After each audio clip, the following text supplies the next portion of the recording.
A paz do Senhor, igreja. Louvado seja Deus por mais uma oportunidade de juntos estarmos aqui compartilhando mais uma vez da palavra de Deus. Ontem foi uma noite especial com os casais e eu creio que o Senhor que falou ontem continuará falando hoje e já está falando, né? Eu estava aqui aproveitando muitos louvores, sentindo a presença de Deus e agora nós iremos ler a palavra de Deus, mas desde já eu quero agradecer mais uma vez aos pastores pela confiança de nos trazer aqui. Para mim é uma honra, a sua família é uma bênção. Também aos líderes do departamento pelo trabalho lindo que estão fazendo. Que Deus continue fortalecendo as mãos de vocês para continuarem essa obra. Quem trouxe Bíblia, por gentileza, vai comigo lá no livro de 1 Samuel, capítulo 30.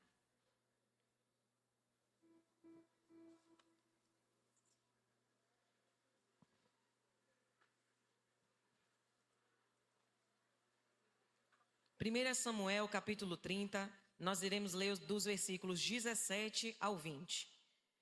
Eu estou lendo na tradução NVT, me acompanhe através da tradução da sua Bíblia. E diz assim a palavra de Deus.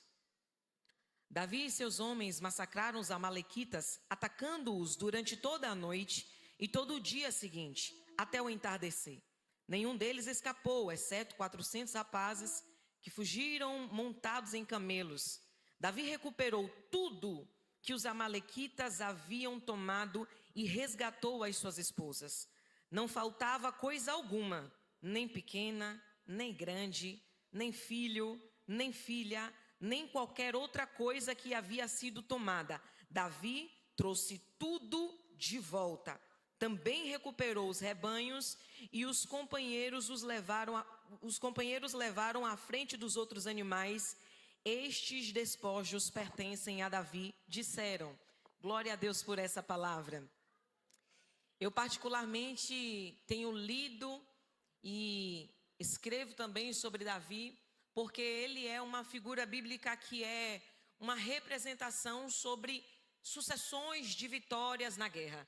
Davi foi um rei que mais venceu guerras, mas em comparação à família, foi um dos homens que mais teve fracassos familiares. Quando a gente olha para a família de Davi, a gente vê incesto, abusos, filho tentando matar pai, filho tentando roubar trono do pai. Nós vemos um cenário de horror quando olhamos para a casa de um homem que era ovacionado publicamente, mas dentro de casa não tinha o mesmo esmero. Quem não conhece a história de Davi, quando falamos de Betseba e o assassinato de Urias, do adultério e da morte, do fruto daquele adultério. Quando a gente olha para este cenário, a gente lamenta que um homem que com tantas vitórias tenha sofrido tantas derrotas familiares. Isso é para nós como um exemplo que nenhum sucesso que a gente possa obter do lado de fora venha justificar o nosso fracasso familiar. Porque de todo o ministério que o Senhor pode ter nos entregue, a família é o primeiro de todos eles.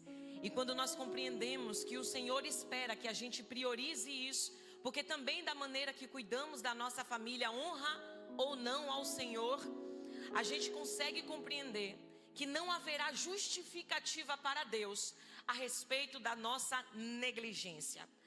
Em especial, eu quero frisar esse momento da vida de Davi, e eu quero que você acompanhe aqui comigo, porque nós vamos esmiuçar uma fase que ele e a família passou, a ponto de Davi perder tudo o que tinha. Davi perder esposas, filhos, Davi perder gado, seus bens, seus despojos, por causa de uma negligência. Fala assim comigo: pequenas negligências, grandes perdas. A Bíblia fala que, tentando fugir do seu sogro, Saul, Davi vai buscar asilo político em Gate, através da vida do rei Aquis. E quando ele estava naquela região, e quem não sabe, Gate são os filisteus, quando ele chega naquela região, ele pede asilo político, e ali o rei Aquis determina para ele uma terra chamada Ziclag. E naquele ambiente ele faz refúgio por 1 ano e 4 meses com a sua família. Davi chega naquela região com 600 homens que o acompanhavam nessa empreitada. Guarde esse número, 600 homens eram os que estavam acompanhando Davi. Acontece que, quem não se lembra, Davi ficou conhecido publicamente por causa de um feito histórico e heróico dele, que foi o assassinato de Golias, que era filisteu. Agora o mesmo Davi que ficou conhecido por ter matado um filisteu, está se asilando na terra dos filisteus. Ele começa a fazer uma aliança com os filisteus a ponto de se eleger para guerrear contra quem? Israel. A terra prometida para ele reinar. Davi estava fugindo de Saul porque ele havia sido ungido a rei e Saul já havia identificado que ele seria o seu sucessor e buscava matá-lo. Aí ele falou com ele mesmo: olha, para eu não morrer pelas mãos do rei Saul, do meu sogro, eu vou fugir para Gate e vou lá ficar com os filisteus. A Bíblia diz que no período em que Davi ficou com os filisteus, todos os dias, e se não fosse todos os dias, com uma certa frequência, ele saía para saquear as cidades dos filisteus. E entre o povo que ele estava saqueando, também saqueou os amalequitas. Ocorre que a Bíblia deixa claro que Davi, quando ele chegava numa dessas cidades, fazia saque, ele matava todo mundo. Davi dizia: não vamos deixar ninguém vivo para que ninguém escape e conte para o rei Aquis o que eu estou fazendo, porque eu vou mentir para ele. Eu vou dizer que eu estou saqueando outro lugar, mas não o povo dele. E ali ele matava todo mundo. E dentre esse povo que ele saqueou, também estavam os amalequitas. E naquele povo ali presente, ele mata todo mundo. Homens e mulheres, ele não deixa ninguém vivo. Só que ele fazia isso todos os dias com 600 homens. Vem aqui comigo. Aqueles homens representavam a proteção daquele povo que estava com Davi. Só que quando ele saía e abandonava o povo dele, a mãe e o pai já estavam em um determinado lugar, mas a sua esposa e seus filhos, ele deixava ali em Ziclag para ir guerrear guerras desnecessárias e deixava a sua casa desprotegida, deixava a sua família desprotegida. E fazendo isso com certa frequência, ele sentiu-se encorajado para ir com o rei Aquis contra Saul e os israelitas, que era justamente o seu povo. Acontece que quando ele chega no momento da batalha, os principais olham para o rei Aquis e falam assim: quem é esse? Davi? Não é esse que os israelitas, que as mulheres israelitas cantam dizendo: Saul matou milhares, mas Davi matou dezenas de milhares? Como seria melhor para ele fazer as pazes com o seu rei e o seu povo, se não matando a gente no meio de nós? Ele não vai com a gente, não. E aí o rei Aquis falou assim: olha, ele está comigo há 1 ano e 4 meses e até agora não encontrei nada que mostre que ele não seja confiável. Pelo contrário, ele é confiável para ir com a gente. Só que os principais disseram: nós não queremos que ele vá conosco. E aquela porta se fecha. Davi questiona e pergunta: mas por que eu não posso ir? Porventura o rei viu alguma coisa no meu comportamento durante esse tempo em que estive contigo que desaprovasse? E o rei falou: Davi, eu não vi nada. No entanto, não aborreça eles, volte para casa. Davi faz uma viagem de mais 3 dias para retornar para casa, com os seus 600 homens. Acontece que quando ele chega em casa, ele observa que Ziclag havia sido atacada quando ele estava do lado de fora, lutando uma guerra que nem dele era. Quando ele chega lá, não tinha esposa, não tinha filho, não tinha nada. A cidade estava destruída e tudo que ele tinha havia sido levado pelos amalequitas. Agora vamos comigo num raciocínio bem breve. Se Davi havia saqueado uma área dos amalequitas e matou todo mundo, quais as chances dos amalequitas pegar o povo de Davi e não matar também? É um cálculo básico. Ele matou os meus, vamos matar o dele. Só que a palavra de Deus diz que eles levaram, mas nenhuma vida se perdeu. Nem os filhos, nem as esposas. Ele perdeu naquele momento, mas o Senhor ainda assim, por misericórdia, preservou com vida a família dele. A Bíblia diz que aquele povo, ao chegar naquele ambiente, começa a chorar. Eu estou falando de homens guerreiros, acostumados com matança, com luta, com guerra. E eles choraram tanto, a ponto de perderem as forças e desfalecerem. Começaram a cogitar, inclusive, apedrejar Davi, que se angustiou muito.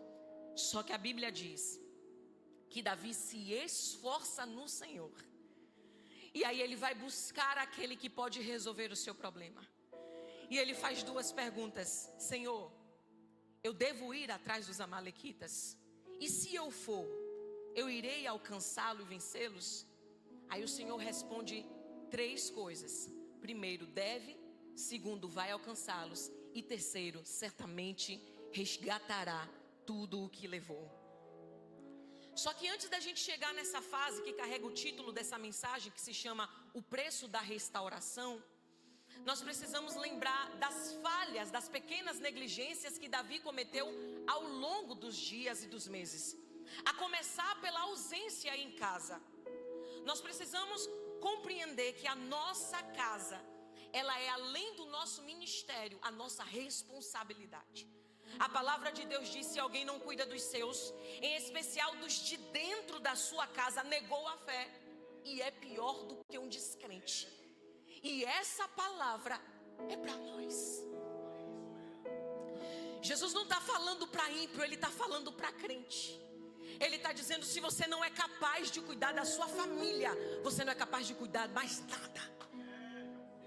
Não adianta chegar na igreja e rodopiar, pular, fazer e acontecer, e chegar em casa e ser um péssimo marido, ser uma péssima esposa, abandonar os filhos. Filho está com problema e pai não percebe. O casamento está indo de mal a pior e não percebe. O pior, o divórcio entrando na igreja e a gente achando isso normal. E a Bíblia dizendo: a sua responsabilidade e a sua prioridade é a sua casa. Não vamos poder nos apresentar diante de Jesus e Ele perguntar: cadê sua família? E a gente dizer: estava pregando demais, Senhor, e aí eu não pude cuidar e eu perdi. Eu estava cantando demais, Jesus. Sabe como é, né? Ganhando vidas. E eu não pude cuidar, então eu perdi. E o que o Senhor está dizendo é: antes de procurar cuidar de quem está do lado de fora, já experimentou cuidar de quem está do lado de dentro? Já experimentou olhar para a necessidade de quem está dentro de casa? Porque tem gente que é excelente para fazer favor para os outros, mas dentro de casa não pega um copo de água para o marido. Se alguém do lado de fora pede alguma coisa, é na hora para responder, mas para dentro de casa é uma vida para atender. Observe, nós estamos falando de congruência. É uma vida, com perdão do peso da palavra, mas é uma sinceridade, é uma vida de hipocrisia. Porque do lado de fora eu pareço ser a melhor pessoa do mundo, mas dentro de casa a minha família não conhece a minha voz. Eu consigo tratar bem um pastor, um amigo, e tem que tratar mesmo, mas dentro de casa é um pedaço de cavalo, ninguém suporta. Que cristãos somos nós, se nós não entendemos a prioridade da nossa família? O mundo pode estar destruindo a sua casa, mas a igreja tem obrigação de preservar a sua família. O mundo pode divorciar, a igreja não. O mundo pode viver como quiser, a igreja não.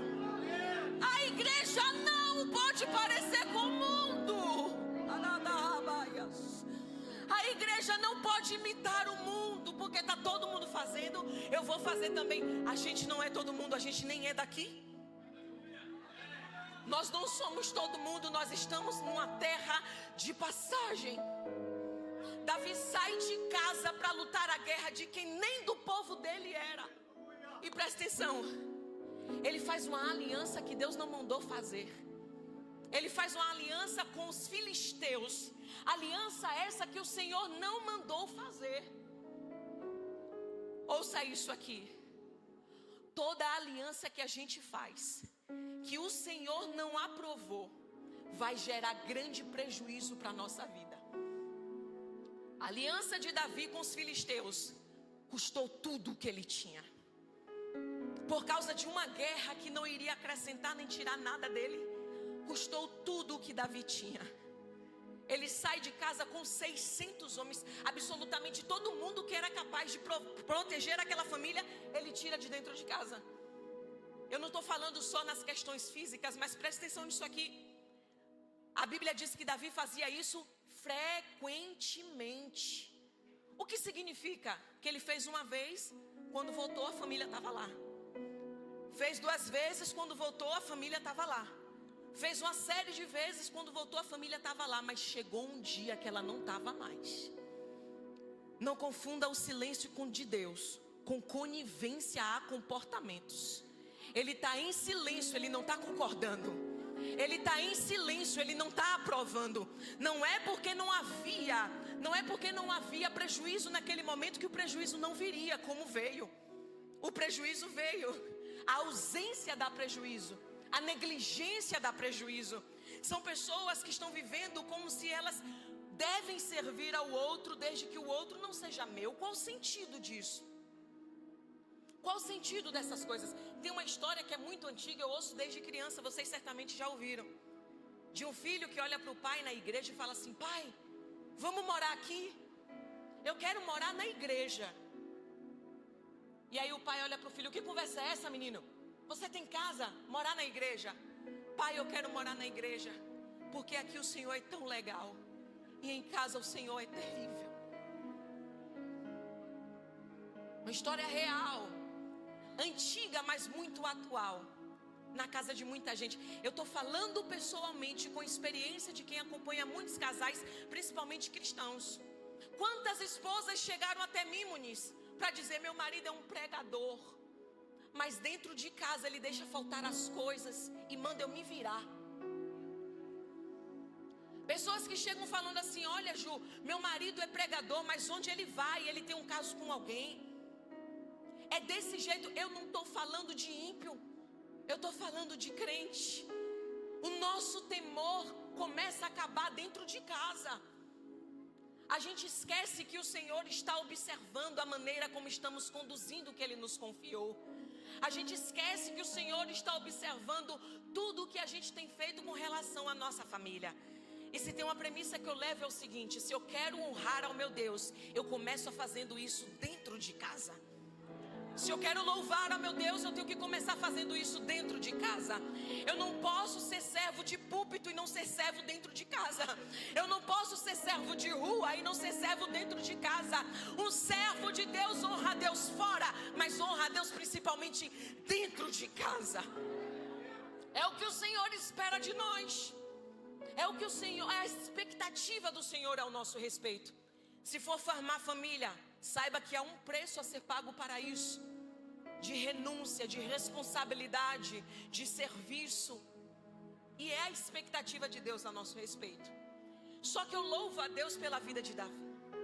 Porque apesar da sua perda, Davi faz algo que é a expectativa de Deus diante das nossas frustrações, diante dos nossos erros. A Bíblia diz que Davi chorou, lamentou. Certamente ele entendeu o erro que havia cometido. Mas a Bíblia diz assim, ó: mas Davi se esforçou no Senhor. Ele encontrou forças no Senhor. Falou para o filho de Aimeleque, Abiatar, e falou assim: traz o colete sacerdotal, eu quero falar com o Senhor. Porque quando a gente começa a ter perdas por causa de negligências, a gente tem que lembrar que a gente ainda tem um Deus, que Ele é misericordioso para fazer restaurar quando há verdadeiro arrependimento. O crente, quando se arrepende na presença de Deus e fala: Senhor, eu errei, cuidei errado, eu não entendi, eu não sabia, eu fiz tudo de errado, mas eu vim aqui para te dizer: Jesus, me ajuda a me levantar e restaurar aquilo que eu perdi. Jesus, quando ouve isso lá do céu, ele se levanta e diz: pois eu vou te ajudar, pois eu vou te ajudar e você vai. Davi chama os homens: bora, para onde? Atrás do que a gente perdeu. A gente vai atrás das nossas esposas, a gente vai atrás dos nossos filhos, nós vamos atrás daquilo que o inimigo levou e nós vamos lutar por isso. Não é simplesmente perder. Todas as vezes que a gente perde algo por causa de negligência, saiba, você vai ter que passar por uma luta para recuperar. Mas quando você luta com Deus, a restauração é inevitável. Porque é a força daquele que vai diante de nós. Aleluia. É muito maior do que aquela que a gente tem. A Bíblia diz que ele vai, que ele luta, que ele massacra, que ele acaba com os amalequitas. E é lindo quando a gente lê. Vamos ler novamente esse pedacinho, você me acompanha aí. É um pedacinho quando diz assim, ó: e Davi recuperou tudo o que os amalequitas haviam tomado e resgatou as suas esposas. Não faltava coisa alguma. Eu fico constrangida com o amor de Deus. Porque se a gente olhasse por merecimento, Davi não tinha merecimento algum para restaurar o que ele perdeu. Mas o constrangimento que eu sinto diante de Deus é de ver que apesar dos nossos erros, que apesar das nossas limitações, Ele ainda é bondoso para dar uma nova oportunidade. A gente precisa perceber que diante dos erros e das falhas que cometemos, ainda existe um Deus perdoador que está pronto para fazer novas todas as coisas. Deixa eu te falar uma coisa aqui. Eu sei que quando a gente perde, parece que a gente não vai encontrar nunca mais. Eu sei que quando a gente passa por uma perda e um prejuízo, parece que é o fim de todas as coisas. Mas existem vales que são didáticos para a crente. Tem vales que o Senhor coloca a crente que é para ensinar sobre o que não fazer ou o que nunca mais fazer. Davi restaura tudo o que foi levado. Restitui tudo o que foi tomado. E o que eu mais aprendo com isso, o que eu mais vejo nisso, é que apesar de ter passado por tudo isso, Davi ainda consegue falhar com a família de novo. A gente olha para o cenário futuro da família de Davi e a gente vê filho tentando perseguir o pai, filho se autoproclamando rei, filho tentando matar, um abuso dentro de casa, um incesto. E eu fico olhando e pensando o seguinte: Senhor, a gente não pode nunca se iludir com apresentações. Uma coisa que eu aprendi na minha vida é que performance num altar não revela intimidade no particular. A gente precisa entender que não é porque uma pessoa é expressiva na sociedade, como Davi era, que ela é um exemplo a ser seguido dentro de casa. O nosso exemplo é a palavra de Deus. E nós precisamos definitivamente parar de ficar buscando exemplos e começar a nos tornar o exemplo que alguém vai encontrar. O crente tem que parar de ficar procurando quem é que eu vou me espelhar. Ei, começa a partir de você e torne-se você mesmo um espelho para os outros. Existem pessoas, pastor, que ficam dizendo: eu não vou para a igreja para não ser crente igual fulano de tal. Não é sobre a vida de fulano, é sobre o que você vai fazer com a sua vida. Existem bons exemplos a serem seguidos. Se a gente quiser procurar, existem. Mas tem pessoas que elas querem basear o seu histórico, a sua vida, o seu comportamento naquilo que os outros fazem, naquilo que os outros estão fazendo. Se fulano faz, eu faço também. Olha para Cristo, porque ninguém fala: se Jesus fez, eu faço também. Esse é o tipo de vida que nós precisamos levar. Um crente, ele deve ser exemplo, principalmente familiar, aonde quer que ele vá. A nossa vizinhança precisa olhar para a gente e falar: eu quero ser crente porque todo crente tem uma família feliz. Eu quero ser crente porque o casamento do crente é feliz. Eu quero ser crente porque o filho do crente é feliz. Nós precisamos lembrar a quem servimos. E é um Deus que conhece todas as coisas. É lamentável, e eu vou falar como eu sofro quando eu vejo situação de família. Eu não estou falando sobre uma família perfeita ou algo do tipo. Estou falando sobre uma família que busca o aperfeiçoamento contínuo, porque assim a gente agrada ao Senhor. Você sabia que inclusive a maneira como um marido trata a sua família, a sua esposa, condiciona se Deus ouve ou não as suas orações? A palavra de Deus diz que se o marido não ama a esposa e não cuida como um vaso frágil, as suas orações são interrompidas. Isso é muito sério. Isso é muito sério. É o Senhor dizendo: eu não quero ouvir a voz e as palavras de quem não sabe falar com sua esposa nem com seu marido. Eu não quero ouvir as palavras bonitas de quem não tem palavras bonitas dentro de casa. Eu não quero ouvir as palavras cheias de eloquência de pessoas que não têm eloquência para tratar os seus filhos. Quer falar comigo? Comece falando com quem você pode ver. Se não pode tratar bem a sua família, não pode dizer que é servo de Deus. Família é o primeiro lugar que a gente serve a Deus. Família é o primeiro ambiente que a gente adora a Deus. Dentro de casa é a primeira igreja que a gente cultua a Deus. O culto, ele começa dentro de casa. O culto começa dentro de casa.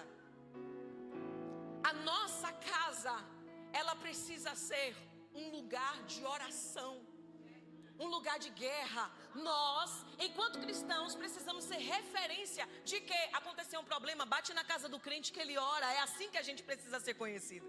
Vai na casa do crente que ele ora. É desse jeito que a gente precisa ser conhecido. É para isso que nós devemos viver, para sermos o espelho, a Bíblia que o ímpio vai ler. Nós precisamos chegar em ambientes e alguém falar: acaba o assunto porque o crente chegou. Se o crente está num grupo de amigos que está colocando coisas impróprias, ele tem que sair daquele grupo para dizer: eu não compactuo com esse tipo de coisa. O crente precisa ser respeitado pelo que ele carrega. O crente precisa ser respeitado pelo nome que ele carrega. Mas que tristeza eu sinto quando eu ouço alguém dizer assim, ó: ai, olha, eu não gosto de dar emprego para crente, porque crente é o funcionário que mais dá trabalho. Alguém já ouviu isso? Isso é grave. Isso é muito grave. Sabe por que isso é grave? Porque por causa do nome de Jesus, nós deveríamos ser o exemplo do ambiente. Por causa do nome de Jesus. Eu me lembro de uma vez que a minha família estava passando por um deserto muito grande. Meu pai tinha acabado de aceitar Jesus e Jesus queria carimbar ele logo no deserto. Botou no deserto financeiro. E estava para vencer, olha isso aqui. Estava para vencer um cheque que a minha mãe tinha que pagar a uma amiga. E ela não tinha dinheiro. E a oração dela era assim: Jesus, envia a provisão, porque eu sou crente. E se eu ficar devendo, vão dizer que o crente ficou devendo. Eu não posso sujar o seu nome, Jesus. A minha limitação não pode sujar o seu nome, Jesus. Não permita que a minha fraqueza seja um mau testemunho ao seu respeito. Sabe o que aconteceu? Faltava um dia para ela pagar aquele valor. E a provisão não chegou. No dia que vencia e que ela tinha que pagar, pela manhã, na porta dela, bate alguém. A paz do Senhor, irmã Ilma. Estava em casa agora, me arrumando para ir para a igreja. E o Senhor falou assim para mim, eu peguei uma oferta, botei no envelope. E Jesus falou assim para mim: leve essa oferta na casa da irmã Ilma e dê para ela. Aí eu falei para ele: Jesus, é a sua oferta, eu tenho que entregar na igreja. Jesus falou comigo: ela é a minha igreja. Quando ela pega aquele envelope que ela abre, não tinha R$1 a mais, nem R$1 a menos. Era o valor exato que ela precisava para honrar o seu compromisso. Crente precisa lembrar a quem ele serve. Crente precisa lembrar e fazer uso da sua fé. Porque a fé que ela não é materializada em milagres, ela é uma fé falsa. A fé é justamente aquilo que vem para fazer a gente ver e viver coisas que naturalmente seriam impossíveis. A vida de um cristão, ela precisa ser regada com experiências de vitória. A vida do cristão precisa ser regada e refletida com testemunhos de vitória. O nosso Deus, Ele é um Deus que alimenta. O nosso Deus é um Deus que supre. O nosso Deus é um Deus que provê. O nosso Deus é um Deus que cura. O nosso Deus é um Deus que restaura. A gente não precisa buscar nada do lado de fora. Deus já tem tudo que é necessário para nós. Nós não temos necessidade de buscar externo aquilo que o céu tem com abundância para a nossa vida. Eu preciso te contar isso aqui. No ano passado, a gente tem um evento, a gente faz evento para esposa, para casais. E em um desses eventos para esposa que a gente faz, recebemos cerca de 1.500 mulheres que vêm do Brasil todo para viver o treinamento de esposa. Nessa edição específica, o Senhor disse que eu viveria uma experiência com Ele. Eu toda empolgada, Muniz, falei assim: ô glória! A gente não sabe o que fala às vezes, né? Se eu soubesse que experiência era essa, eu não sei se o glória teria sido tão alto. Mas eu sei que o Senhor, Ele fez uma situação que nós ficamos com uma falta financeira para concluir os recursos daquele evento. Para ser sincero, que eu acho que crente não tem dificuldade com dinheiro, porque a gente é muito abundante em Cristo, em nome de Jesus. Faltava cerca de R$50 mil para concluir as despesas daquele evento. E aí passaram-se 15 dias, Muniz. E eu orava e falava assim: Jesus, eu não estou entendendo. Isso aqui para o Senhor é muito. O Senhor já fez várias outras vezes, por que isso aqui está fechado desse jeito? Eu conheço o Senhor, eu sei como o Senhor age. O Senhor já fez isso outras vezes. Isso não pode ser difícil para o Senhor. E aí eu continuei orando, faltava 7 dias. E eu continuava orando, faltava 5 dias. E eu continuava orando, faltavam 4 dias. E eu permaneci orando, faltavam 3 dias. E eu permaneci orando, faltavam 2 dias. A minha lista de network já havia acabado. Liguei para todo mundo que podia. E o Senhor não autorizou ninguém me ajudar. Presta atenção. Quando o Senhor quiser ter uma experiência com você, não fique chateado com quem não pode te ajudar. É Ele dizendo: eu pessoalmente hei de prover. Porque se seu network fizer, não é Deus, é suas amizades. Se seu crédito fizer, não é Deus, é só o seu crédito financeiro. Mas quando nem os seus amigos podem ajudar, quando nem seu bom nome pode resolver, é aí que você vai dizer: foi um milagre. Faltavam 48 horas e Jesus nada. Faltavam 24 horas e Jesus nada. Chegou o dia de fazer os pagamentos. Todo mundo que trabalha comigo conhece meu perfil e eu honro tudo o que eu faço. Eu não digo uma palavra e volto atrás, eu honro os meus compromissos. Só que naquele dia, naquela edição específica, tinha um fornecedor que era novo. Então ele não conhecia a minha índole, ele não sabia que se eu falei que ia fazer, iria acontecer. E ele ficou muito preocupado, porque o pagamento devia ser feito naquele dia. E eu falava assim para minha assessora: diga a ele que vai ser feito hoje. Dil, coitado, nem olhava para mim, o menino estava branco. E eu falava: vai ser feito hoje. Aí eu fiz: me dá o número dele aí que eu vou ligar para ele. Fulano, tudo bem? Meu nome é Jumendes, você não me conhece, mas você vai me conhecer. Eu quero te dizer que ainda hoje, antes dos seus meninos terminarem a montagem, o dinheiro vai estar na sua conta. Aí ele falou: eu vou acreditar na sua palavra. Eu fiz: pode acreditar. E desliguei. Eu olhei para o céu naquele momento e falei assim: Jesus, o Senhor é um Deus fiel para velar com a palavra do teu servo. Eu não falei mentira, eu falei a verdade. Isto vai acontecer porque o meu Deus é um Deus provedor. Olhei para o meu marido e falei: a gente nunca se prepara para o fracasso, porque quem se prepara para o fracasso já sabe o que vai viver. Eu falei: se até 1h o Senhor não responder, a gente vai começar a fazer ligações para os próprios fornecedores. Mas eu falei isso só para ele ter um prazo, porque eu sabia que isso não ia acontecer. Cheguei no salão naquele dia e eu só chorava. Mas não era um choro de medo, era um choro de apreensão, para saber de que lado o Senhor vai vir, porque eu não consigo nem mais enxergar nada. E aí deu 10 da manhã, 11 da manhã, as meninas fazendo meu cabelo, eu com óculos desse tamanho, nem tirava o óculos de tão inchado que o rosto estava.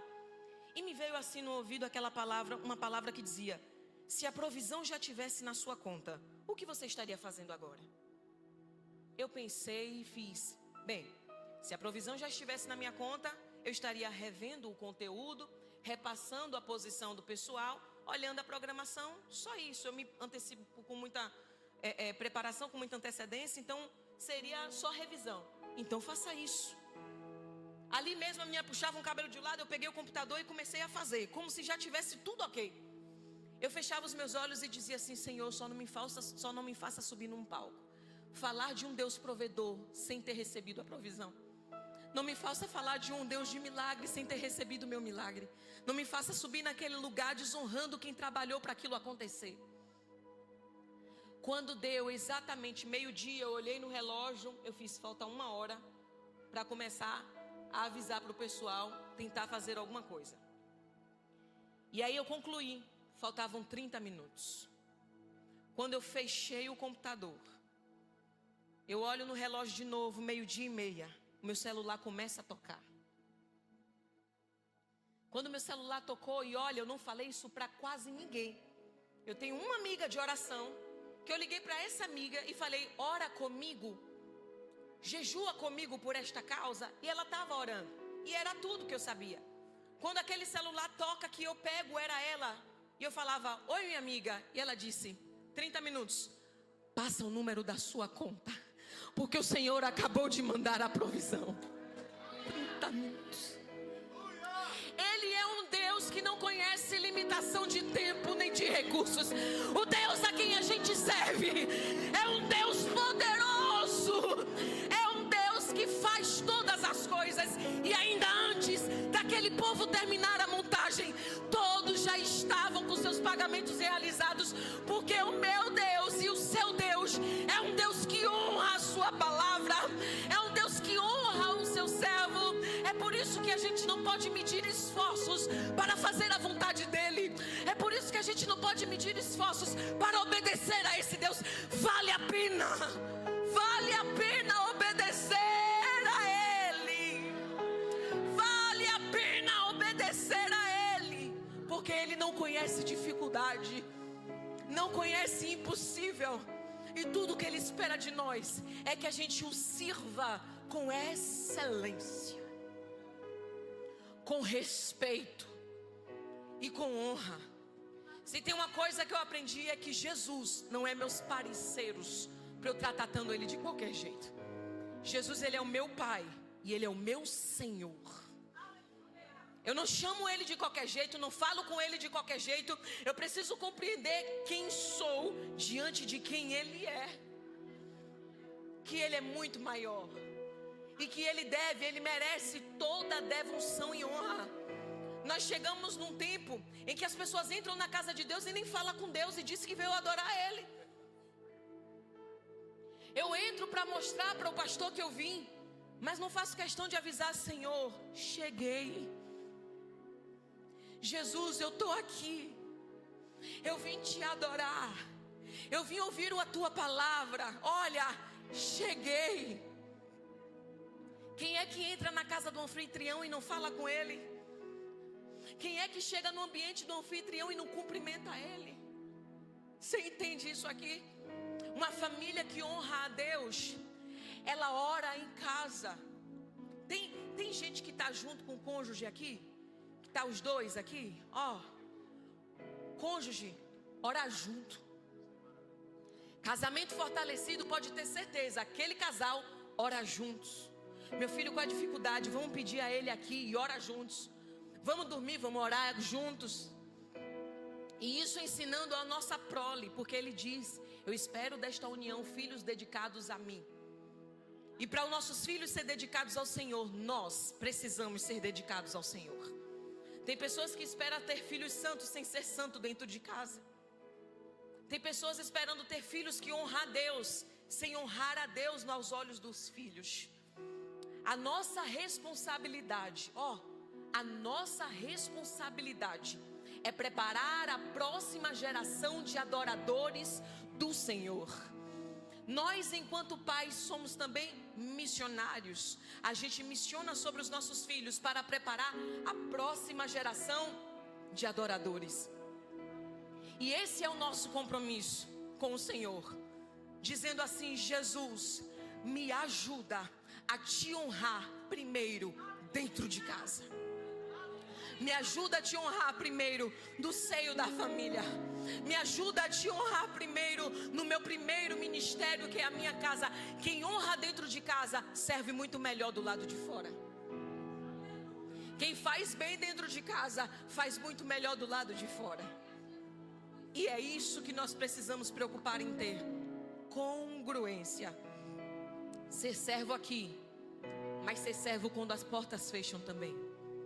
Se eu não me engano, é diante do trono, é trazendo a arca, que tem uma música que fala assim: depois de cantar, tocar o último sermão, né? E de cantar a última canção, quando você volta pra casa e ninguém mais que você precisa impressionar está por perto. Quem é você? Quem é você?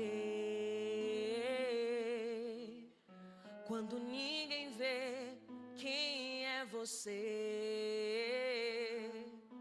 Quando ninguém vê, ninguém não, Jesus está vendo. Eu sei que essa não é aquele tipo de mensagem que a gente sai falando: meu Deus, glória a Deus. Mas eu espero que seja aquela mensagem que a gente sai falando: meu Deus, misericórdia de mim. me ajuda a mudar. Eu sei que tem dificuldade, mas para o nosso Deus nada é impossível. Senhor, muda o meu caráter. Jesus, muda meu jeito de falar. Se te desagrada a forma como eu trato em casa, então me ajuda a ser diferente. Ele ajuda. Ele manda ajuda. E eu sei que o meu Deus, Ele é um Deus de transformação. E a transformação que Ele espera de nós, ela começa de dentro para fora. E hoje o meu convite a você é que você faça uma reflexão sobre que tipo de filho você está sendo, sobre que tipo de pai e mãe está sendo, que tipo de cônjuge está sendo. Quando Deus me olha no exercício da missão de esposa e de marido, Ele tem se agradado disso? Quando Deus nos olha no exercício de mãe e pai, Ele tem se agradado disso? Quando Deus nos olha no exercício de filhos, Ele tem se agradado disso? Eu aprendi uma oração com a minha mãe que ela diz assim: Jesus, revela-me como estou diante de Ti. Para mim essa é uma das orações mais poderosas que a gente pode fazer. Revela-me como estou diante de Ti, para que eu seja uma oferta agradável a Ti, para que eu esteja diante de Ti agradando no que eu faço, sim, no templo porque tenho que servir, mas também aonde o Senhor me plantou como família. Tem pessoas que oraram pelo casamento e agora que Deus deu, não tem cuidado daquilo que orou. Tem pessoas que clamaram por filhos e agora que Deus deu, reclama do trabalho que filho dá. Tem gente que pediu uma família e agora que Deus deu, reclama das atividades que uma família exige. A gente precisa entender o que estamos pedindo, porque tudo que tem muito valor também tem um alto preço. Custa muito caro, custa. Mas quando a gente paga o preço, não há arrependimento. Dificilmente você vai ver, eu acho impossível, eu pelo menos nunca conheci alguém que paga o preço de cuidar de uma família e dizer estar arrependido por isso. Porque os frutos são inevitáveis. Os frutos são inevitáveis. Eu quero te convidar para junto comigo fazer uma oração. Se você puder, fique sobre os seus pés. Eu vou orar aqui, mas em nome de Jesus, não me deixe orando sozinho.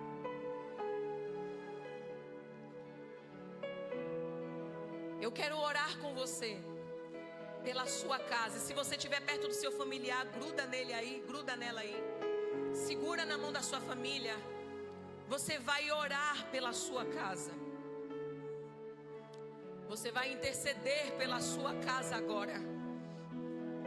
Você vai clamar pela sua casa agora. Meu Deus, não me deixa orar sozinho. Senhor, nós estamos diante de Ti, Jesus, fazendo um clamor em prol do nosso primeiro ministério, Senhor.